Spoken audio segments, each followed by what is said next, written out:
और अंधेरे में हेलीकॉप्टर उड़ गई, बोले नहीं टिकट लेके जाएंगे, कोई दूसरा नहीं लेंगे। तो ठाकुर साहब ने भी कहा था कि भाई आप तो हमारे पे भरोसा करो। तो मैंने इनको एक बात कही थी, मैंने कहा वैसे तो 36 कौम मुझे मानती है, लेकिन आजकल जातीय व्यवस्था है पूरे देश के अंदर, प्रदेश के अंदर।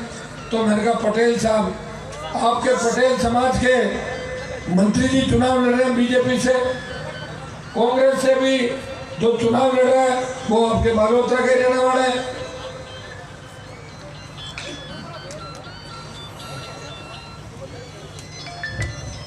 मैंने कहा हनुमान बेनीवाल को जो चाहते हैं वो तेजा जी के भक्तों की, राम साहब पीर के भक्तों की जो फौज आपको वोट दे देगी, पटेल समाज के वोट तो आपको खुद को ही लेने पड़ेंगे। कुछ बच्चे मुझे भी पसंद करते हैं, मेरे चिन्ह को और मेरे नाम को दे देंगे। मेहनत आपको करनी होगी। ठाकुर साहब ने कहा था हम भी पूरी ताकत लगाएंगे। इनके साथ 36 कौम का डेलीगेशन आया था और नारायण जी मेरे साथ उस वक्त जुड़े थे जब मैं बाड़मेर रैली के अंदर जनसंपर्क के लिए आया।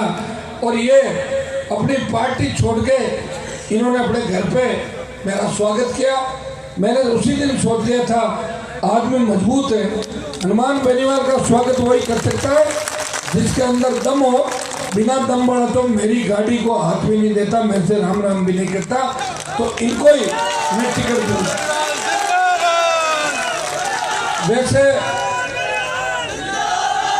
वैसे मेरा बड़ा मन ये भी था, मैंने नारायण जी और ठाकुर साहब को कहा था, मैंने कहा राजपुरोहित समाज का अगर कैंडिडेट बढ़िया मिले तो राजपुरोहित समाज से मेरा बड़ा रिश्ता है शुरू से लेकर आज तक। मैंने कहा उनको अपन दे देंगे, आप साथ लगना। इन्होंने कहा राजपुरोहित समाज का लड़े तो हम भी उनके साथ हैं। 2 दिन मैंने प्रयास किया था लेकिन मजबूत उम्मीदवार हमारे हाथ नहीं लगे। बाबा जी से भी मैंने फोन पर बात करी थी, मैंने कहा बाबा जी लड़ लो, सारी टीम तैयार है, मैं हेलीकॉप्टर से प्रचार कर दूंगा। लेकिन बाबा जी घबरा गए कि पता नहीं लड़ूं कि नहीं लड़ूं। तो मेरे भाइयों मैंने पूरी कोशिश की, प्रयास किया कि पचपदरा का जो उम्मीदवार हो 36 कौम की पसंद का उम्मीदवार हो। और हनुमान बेनीवाल ने सबकी जन भावनाओं को देखते हुए नारायण जी को यहाँ से RLP का प्रत्याशी बनाया। और आज इनके लिए वोट की अपील करने के लिए आपके बीच आया हूँ। और मैं आपको धन्यवाद दूंगा कि जिस जोश के साथ आपने स्वागत किया। मुझे ऐसा लग रहा है कि ग्रामीण क्षेत्रों से तो भारी वोट डालोगे आप नारायण जी को। अब शहरी क्षेत्र में तो ये खुद रहते हैं, इनकी पकड़ है और इनका समाज भी निश्चित रूप से इनको वोट देगा। जवान है, आगे तक चलेंगे तो जवान आदमी को हर कोई आगे लाना चाहता है। इसलिए ये तो तय है कि लड़ाई के अंदर मजबूती से, क्योंकि कांग्रेस भारतीय जनता पार्टी से पूरा प्रदेश ऊब चुका है। एक सांपनाथ है, दूसरा नागनाथ है। इन्हें भगाना चाहते हैं और नए व्यक्ति को लाना चाहते हैं। भाइयों मैंने मेरा वचन निभाया, मैं सत्ता प्राप्ति के लिए नहीं लड़ रहा हूँ। अगर मुझे सत्ता प्राप्ति के लिए लड़ना होता तो आज से 15 साल पहले गहलोत वसुंधरा की सैंडल उठा के, और जो कई लोग गहलोत को अपना पापा कहते हैं, वसुंधरा को अपनी मम्मी कहते हैं, हनुमान बेनीवाल भी उनकी सैंडल उठा के 15 साल पहले कैबिनेट का मंत्री बन जाता। मैंने कहा मुझे मंत्री नहीं बनना, मैं संतरी बन के जब तक सेवा करूंगा जब तक किसानों का राज राजस्थान के अंदर नहीं आ जाता। इसलिए संतरी बन के राजस्थान के अंदर आपकी सेवा कर रहा हूँ। और इसी का परिणाम है कि नागौर से हुंकार भरी थी मैंने, दूसरी बाड़मेर से भरी, और नागौर का रिकॉर्ड किसी ने तोड़ा तो बाड़मेर की रैली ने देश का रिकॉर्ड तोड़ दिया। 5 लाख नागौर में हुए, यहाँ 7 लाख हुए। दिल्ली की सियासत हिल गई और पाकिस्तान भी डर गया। 7 लाख लोग सीमा पे क्या कर रहे हैं, कहीं अटैक नहीं कर दे रात को। तो मेरे भाइयों ये हनुमान बेनीवाल के तेजा जी की भक्तों ने ऐसी हुंकार राजस्थान के अंदर भरी कि जिनको टिकट मिलने थे वो कट गए और जिनके कटने थे उनको मिल गए। कोई मंत्री बन गया और किसी की झंडी बत्ती उतर गई। लेकिन कांग्रेस पार्टी और भारतीय जनता पार्टी सूचियां जारी नहीं कर सकी। अंतिम समय के अंदर डरती हुई पार्टियों ने सूचियां निकाली। जब उनको पूछा कि आप डर क्यों रहे हो, कि डर इसलिए रहे कि कहीं टिकट काटी और हनुमान जी के पाले में कहीं चले जाए। इसलिए डर के लास्ट मोमेंट में सूची जारी करेंगे। तो आपने मान लिया ना कि मैंने डरा दिया दोनों राष्ट्रीय पार्टियों को राजस्थान के अंदर। और एक जगह कांग्रेस का कैंडिडेट लोटे से पानी पी लेता है ऐसे, तो नीचे बच्चों ने लिखा हनुमान जी को धन्यवाद कि लोटे से पानी पिला दिया इसको। ये सही है कि बोतल से पानी पीना ही छोड़ दिया। और एक जगह बीजेपी वाला प्लास्टिक के पाउच से पानी पी रहा था, लड़कों ने लिखा क्या दिन में ही दारू पी रहा है, क्या कर रहा है।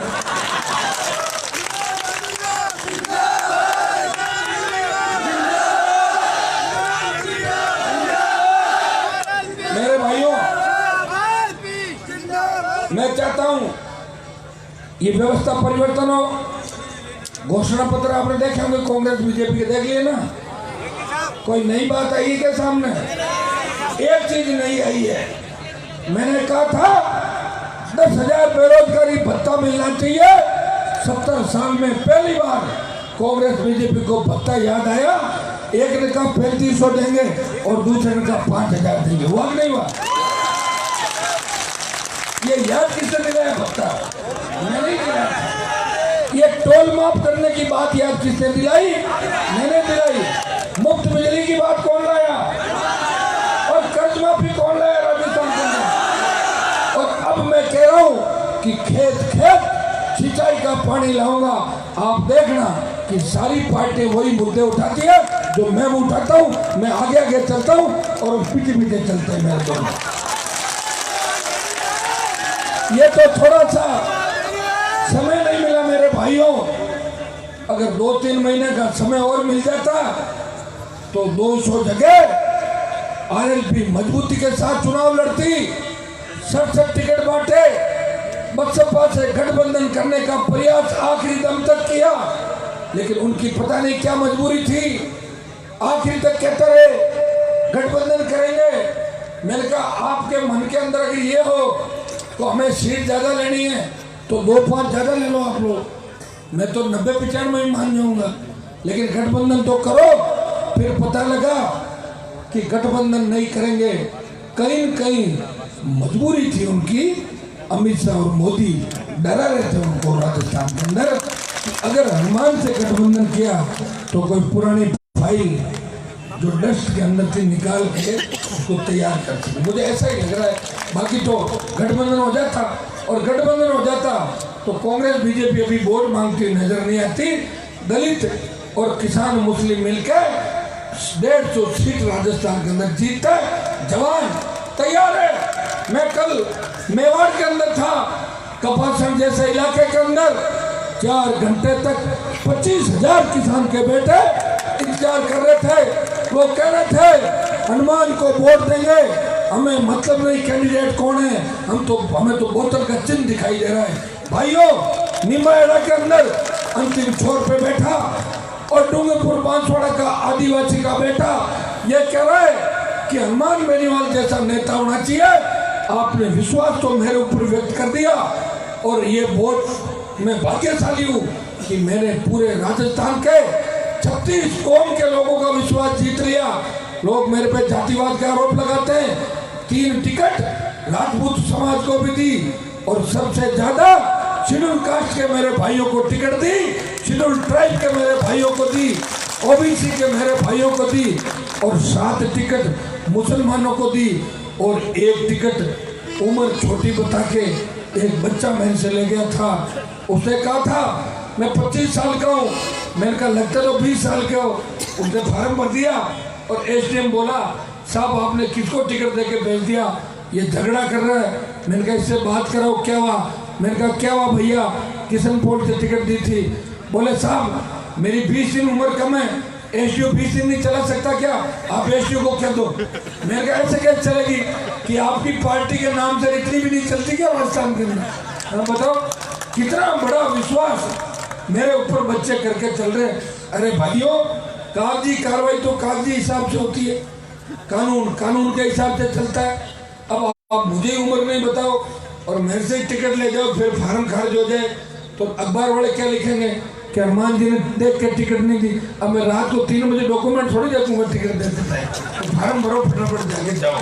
अब कई छोटी मोटी, अब बच्चे का मन था, मैंने कहा तू फिल्मों में चला जा, इतना स्मार्ट लग रहा है, क्या करे? बोले फिल्म में नहीं जाऊंगा, मैं तो आपके साथ विधानसभा में जाऊंगा। और वो अपना फार्म खर्च करा गया। तो आपके भाई ने जयपुर में बैठ के टिकट बांटी।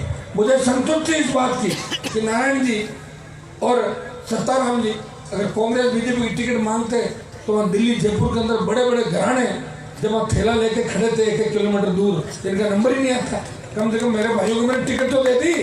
और नई पार्टी का जो पौधा मैंने लगाया है, पहला किसान का बेटा हनुमान बेनीवाल, जिसने खुद की पार्टी आपके आशीर्वाद से बनाई।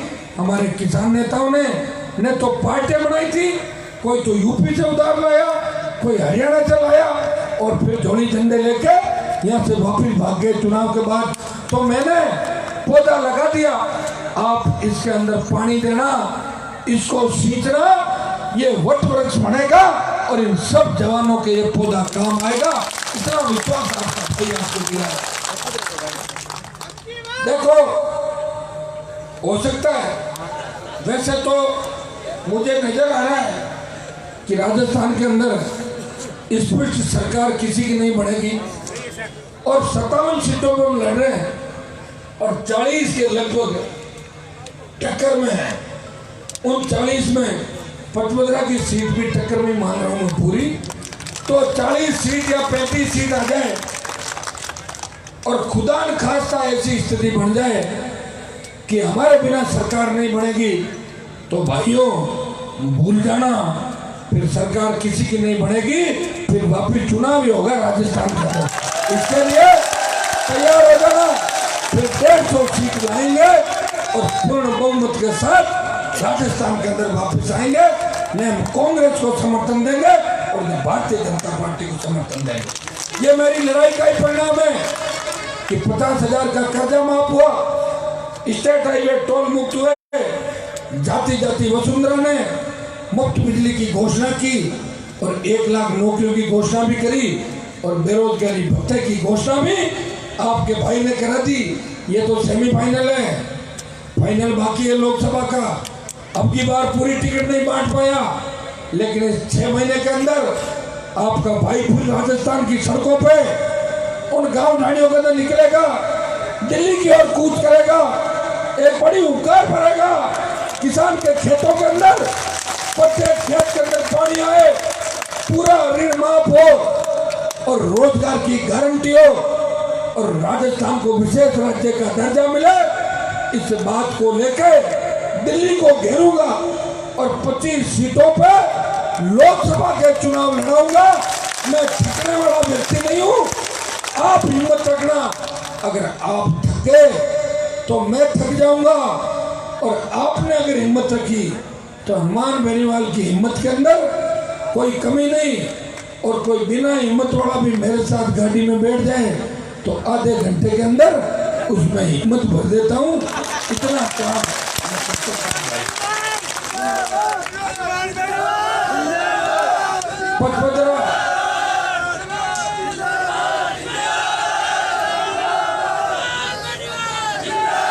पचमढ़ी बालोतरा के अंदर सोशल मीडिया के माध्यम से मेरे भाइयों, राजस्थान में सबसे ज्यादा अगर जवानों की फौज किसी के साथ है तो आपके भाई के साथ है।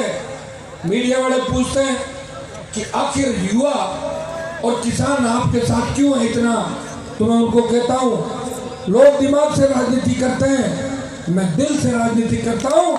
ये लोग मेरे साथ दिल से जुड़े हुए हैं। आप पचमढ़ी बालोतरा क्षेत्र के गांव गांव ढाणी ढाणी फैल जाओ, यहाँ नारायण पटेल चुनाव नहीं लड़ रहे, हनुमान बेनीवाल खुद चुनाव लड़ रहे। इस हिसाब से आप आज से ही लग जाओ और 7 तारीख तक 10-10 वोट एक जवान पका लो। और वोट लेना बहुत आसान है, आप चाहोगे तो वोट को पका लोगे, लेकिन रॉन्ग रूट मत चले जाना। राइट चलते चलते बीच में डीजे बजाने लग जाते हो, वो तो ठीक है, जोश के लिए बजाओ, लेकिन मेरे से लेकिन राइट रूट चलना है और बोतल के निशान पे बटन दबाना है। ये बोतल वसुंधरा वाली बोतल नहीं है, ये बोतल वो बोतल है जो बच्चा जब स्कूल जाता है, मम्मा मेरी बोतल दो, और कोई मेहमान आता है तो घर में बोतल का पानी पिलाते हैं, क्योंकि 70 साल में सरकारों ने शुद्ध पेयजल की व्यवस्था नहीं करी। हनुमान बेनीवाल बोतल का चिन्ह लेकर आए हैं। बोतल की तरह, बोतल के जल की तरह स्वच्छ पारदर्शी प्रशासन देगा। प्रत्येक घर के अंदर पीने का शुद्ध जल पहुंचाएगा और प्रत्येक खेत के अंदर सिंचाई का पानी पहुंचाएगा। और इस बोतल के पानी से कांग्रेस और भारतीय जनता पार्टी ने जो गंदगी 70 साल के अंदर पैदा की, इस बोतल के पानी से उस गंदगी को बंगाल की खाड़ी के अंदर ले जाके डाल दूंगा। इसलिए बोतल का चिन्ह लेके आपके बीच आया हूँ। भाइयों, मैंने जितनी लड़ाई लड़ी उतनी लड़ाई कोई नहीं लड़ सकता। मैं नेताओं के बीच में रहता हूँ। नेता इतने कमजोर होते हैं, अगर उनको लाल बत्ती का कह दो तो कोई सा भी सौदा करने को तैयार रहते हैं। लेकिन आपके भाई ने कभी बत्तियों के लिए झुकना नहीं सीखा। दुकान से बत्ती खरीदी और अपनी गाड़ी पे रख दी और 10 साल तक राजस्थान में बत्ती लगा के घूमा। किसी सरकार की औकात नहीं कि हनुमान बेनीवाल की बत्ती उतार दे। मैंने वसुंधरा को कहा था, हिम्मत है बत्ती उतारना, मैं बाढ़ में जा रहा हूँ, तुम्हारे में दम है वो देख लूंगा। बत्ती नहीं उतार सकी सरकार। उनको पता था हनुमान की अगर बत्ती उतारी तो मैडम की बत्ती उतर जाएगी राजस्थान। और जब नरेंद्र मोदी ने देश के अंदर बत्तियां उतार दी सबकी, तो मैं विधानसभा के अंदर गाड़ी लेकर गया। मैंने कहा, मीडिया वाले भाई बोले अब क्या करोगे? मैंने कहा बत्ती उतारूंगा। बोले क्यों? मैंने कहा मैं कानून का सम्मान करता हूँ। वो लड़ाई वसुंधरा से थी। चीफ सेक्रेटरी, कलेक्टर, एसपी बत्ती लगा सकता है तो विधायक भी बत्ती लगाएगा, क्योंकि विधायक प्रोटोकॉल में उनसे बड़ा होता है। और मैं उनको कानून की याद दिलाना चाहता हूँ कि हम बड़े हैं। एसपी, कलेक्टर हमसे बड़े नहीं है, चीफ सेक्रेटरी भी हमसे नीचे हैं राजस्थान के अंदर। और अब जब सब बत्तियां उतर गई तो मैंने भी उतार के गाड़ी में रख ली। मीडिया वालों ने पूछा आगे क्या करोगे? मैंने कहा आगे भी किसी को पूछ के लगाई नहीं, दुकान चला के लगाई थी। मुझे कोई मोदी गहलोत और पप्पू ने तो बत्ती दी नहीं। मेरा अगर मन होगा तो बत्ती उतार के वापस लगा लूंगा, और मूड नहीं होगा तो नहीं लगाऊंगा। उसमें क्या हो गया? तो भाइयों, कोई मंत्री का कोई पद बड़ा नहीं होता। एक गनमैन और एक बत्ती मिलती है, वो तो मैं वैसे ही लेकर डोलता था। बाड़मेर की रैली के अंदर देखो, हम 2-3 गनमैन थे, और उससे पहले एक बार 6-8 थे मेरे साथ। मैं तो परेशान हो गया था। एक जगह 6 गनमैन एक साथ निकले। मुझे ऐसा लग रहा था जैसे किसी मुलजिम को पकड़ के ले जा रहा। मैंने कहा हटो पीछे से। ऐसे लोग देख रहे एकदम कौन आ गया 6 आदमी लेके, कोई पुलिस पकड़ के ले गई किसी। तो कोई ज्यादा गनमैन से भी कोई बड़ा आदमी नहीं होता। लेकिन भाइयों, आपके भाई ने लड़ाई लड़ी और इस जिद्दी वसुंधरा को अगर इसकी नानी याद दिलाई तो क्यों सर के विधायक ने वसुंधरा को उसकी नानी याद दिलाई। वसुंधरा को तो मैं 7 समंदर पार भेज दूंगा ललित मोदी के पास, जो इसका दोस्त इसका इंतजार कर रहा है।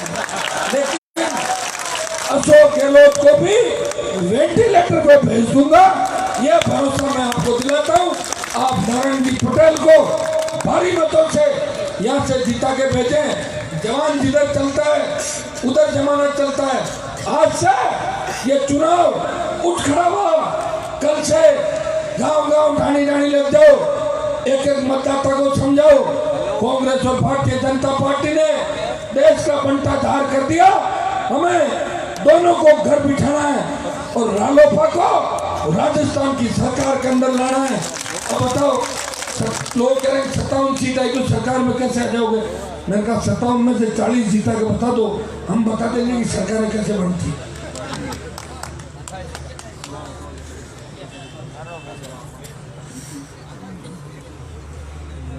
रिफाइनरी का मुद्दा मैंने खूब उठाया, रिफाइनरी का मामला, क्योंकि बाड़मेर, और मैंने जब मामला उठाया ना तो तुरंत घोषणा कर दी कि हनुमान बाढ़ में ज्यादा घूम रहा है, रिफाइनरी तो करो जल्दी चालू, एक मुद्दा खत्म करो इसका। कांग्रेस ने तो सोनिया और अशोक ने जाते टाइम रिफाइनरी का पत्थर लगाया, वसुंधरा ने पत्थर चोरी हो गया। अच्छा, वसुंधरा का पत्थर चोरी हो गया। भाई वसुंधरा का तो वैसे सब कुछ चोरी हो ही रखा, बचा ही नहीं कुछ है। हमारे जो जाट था जिससे शादी करी, बेचारे उसको कभी फल के नहीं खिलाया इसने आज तक। और हर समाज बेचारे बाढ़ में दौरा करी, 1500 की भीड़ थी, शर्म नहीं आती कितनी बेस्ट होने की बात है। कहाँ तो आज हमारी रैलियां हुई जहाँ 50-50, 60-60 हजार लोग थे, चोटन में 50 से 60 हजार और बाईतू में परऊ में 50 से 60 हजार। और सुबह सुबह में जल्दी पहुंच गया था सत्ताराम जी के, अगर 2-1 बजे पहुंचता तो यहाँ भी 30,000 से कम नहीं होते, फिर भी 10-15 हजार का तो मीटर खींच दिया था सत्ताराम जी ने। और रामसर और बिहार के अंदर भी 15-15, 20-20 हजार जवान और किसान अपने साधनों से अपने भाई को सुनने के लिए आए थे। और एक जगह मेरे पास कल टेलीफोन आया किसी बाबा का कि हनुमान कार्यक्रम बनाना भाई, मैंने कहा बना तो दिया, आपके वहाँ भाषण दे गया था।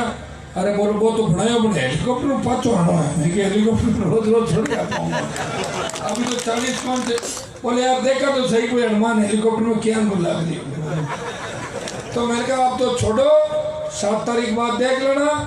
और हेलीकॉप्टर तो बड़ी मुश्किल से जुगाड़ हुआ है, अगर महीने भर पहले हो जाता तो ये राहुल, सोनिया और ये हेलीकॉप्टर में उड़ते ही नहीं, मई में उड़ता राजस्थान के अंदर। ये तो जुगाड़ बड़ी मुश्किल से हुआ है। कोई पैसे वाला तो हमारे आसपास से भी नहीं गुजरता मेरे भाइयों, कोई उद्योगपति तो हमने देखा ही नहीं, उसका फोन नंबर ही नहीं है हमारे पास। तो या तो आपके फोन आते हैं और अब 8 बज गई तो 8 बजे बाद दूसरे वाले शुरू हो जाएंगे, होंगे आप में से ही लोग होंगे। 8 बजे वाले दूसरी स्टाइल के आएंगे, दिन वाले दूसरे आएंगे। बच्चों का मन नहीं लगता, बताओ क्या काम है, काम कुछ नहीं मिला, हनुमान जी बात करनी थोड़ी आता ही करनी, क्या आता ही करोगे, ऐसे ही थोड़ी सी बात करनी। अरे बातें तो कर लोगे लेकिन मैं अकेला कितनी बात कर पाऊंगा बताओ। मुझे लड़ना भी है, तुमसे बात भी करनी है। मुझे तो लग रहा है कि अगर सरकार में आ गए कभी तो तुमसे बातें करने का अलग टाइम सेट रखना पड़ेगा, काम का अलग रखना पड़ेगा, अलग अलग सिस्टम करना पड़ेगा, नहीं तो तुम जल्दी से नाराज होके और तुरंत भाग जाते हो। ये भी देखा है, जवान जल्दी से जोश में आता है और नाराज भी जल्दी होता है। अगर तुम सेल्फी ज्यादा नहीं लेते तो मैं 100 टिकट बांट देता, सेल्फी ले लेके दे दे के धक्के, और मेरा ज्यादातर टाइम इस सेल्फी में खा दिया, इसलिए 60 टिकट बनती। और कम फोन करते तो 100 बांट देता। अब तो ध्यान रखना काकाओं मेरे, अब तो जो हो गया, आगे लड़ाई लड़नी है पूरी। लोकसभा भी है, पंचायत चुनाव है, झंडा और चिन्ह अपना है और वोट तुम्हारे पास है। तुम तो बढ़ोगे राजस्थान में, हर 5 साल में नए जवान बढ़ते जाएंगे। तो भाइयों तुम्हारी ताकत बढ़ेगी और कांग्रेस भाजपा घटेगी। आने वाला समय तुम्हारा है, हिम्मत मत हारना। राजस्थान की सत्ता पे आपका कब्जा होगा, आज नहीं तो कल। पहले राजधानी और बाद में दिल्ली की ओर कूच करना है। आप सबने जानदार शानदार कार्यक्रम किया। मैं पुनः आपको आह्वान करता हूं कि नारायण जी को भारी वोटों से जिता के भेजना है। आपका भाई मत की अपील करने आपके बीच आया। 36 कौम के लोगों, इस राजस्थान को बचाना है। हनुमान बेनीवाल को देख के नहीं, इनके संघर्ष को देख के वोट लो। जब देश पर संकट आया था तब जातियां नहीं कहलाती थी। भारत माता को आजादी दिलाने के लिए लोग क्रांतिकारी नाम पुकारते थे कि सुखदेव, राजगुरु और भगत सिंह क्रांतिकारी थे। राजस्थान पर संकट आ गया, देश पर संकट आ गया, माँ बहन बेटियां सुरक्षित नहीं है, किसान आत्महत्याएं कर रहा है, किसान का बेटा लाठी गोली का शिकार हो रहा है या झूठे मुकदमों के अंदर फंसाया जा रहा है। इस संकट की घड़ी के अंदर 36 कौम एक होकर पहले राजस्थान के मान और सम्मान को बचाओ। जब राजस्थान रहेगा तब हम सब रहेंगे। अगर यही नहीं रहा तो न तो कोई जातियां रहेगी और न आप रहोगे। क्रांतिकारी की भूमिका के अंदर जवानों, इस जमाने को बदल दो और सारी की सारी सीटें जो आरएलपी के मजबूत प्रत्याशी है उनके समर्थन में वोट डाल के उन्हें राजस्थान की विधानसभा के अंदर भेज दो। आपका भाई आपको धोखा नहीं देगा। और नारायण जी की भी गारंटी लेके जा रहा हूँ, अगर जीत के चले गए और कोई गड़बड़ करेंगे तो मैं वापिस इनको समझाने के लिए दौड़ता हुआ कल्याणपुर जाऊंगा। गड़बड़ किसी को भी नहीं करने दूंगा, इतना भरोसा आपको दिलाता हूँ। बहुत बहुत धन्यवाद। जय हिंद। बहुत बहुत धन्यवाद सर।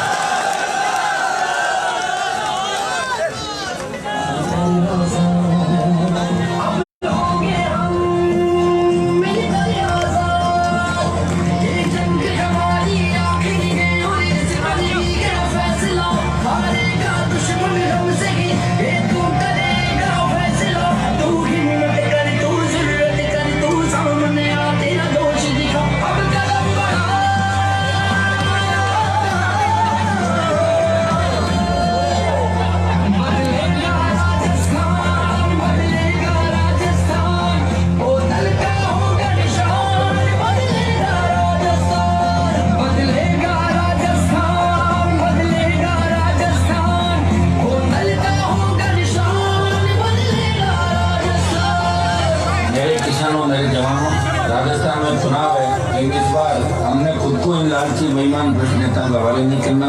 70 साल से नेता किसान जवान की बारी बारी सवारी करके सत्ता को भोग रहे हैं। राजस्थान का जवान किसान हर बार इन्हें अपने कंधों पर चढ़ाकर जयपुर छोड़कर आता है, लेकिन इस बार हमने इनकी सवारी नहीं बनना बल्कि खुद को सवार बनाना। आज राजस्थान का जवान का रोजगार की दर की ठोकरें खा रहा है, वहीं राजस्थान के किसान की कमर कर्जे ने तोड़ दी। हमारी लड़ाई इसी सत्ता परिवर्तन की है, जहाँ किसान के पास एक स्वाभिमान की जिंदगी है।